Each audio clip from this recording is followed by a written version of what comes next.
BSc nursing. BSc nursing. BSc nursing பையன் கேட்கறதுக்கு முதல்ல ஒரு கைத்தட்டல்.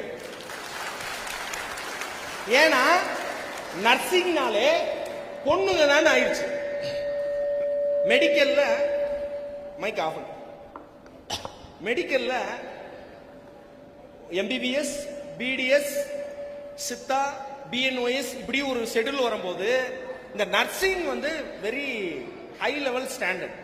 அதுக்கு என்ன பண்ணணும்னா நர்சிங் படிக்கணும், தப்பு இல்ல. ஆட் ஆனா நீங்க அரபிக், ஏன்னா கல்ஃப் கண்ட்ரில ரெக்ரூட்மெண்ட் அதிகமா இருக்கு நர்சஸ். ஒரு ஃபர்ஜின் லாங்குவேஜ், வெளிநாட்டு மொழியை படிக்கணும், அது இங்கிலீஷ் இஸ் மஸ்ட். இது இல்லாம அரபி எபிரேட்ஸ், அரபி கத்துக்கலாம். இந்த மாதிரி நீங்க கூடுதலா மொழியை படிக்கணும். வேற என்ன நர்சிங்க்கு வேணும், அது சிலபஸ்ல பேஸ்டான்னு சொல்லிடும்.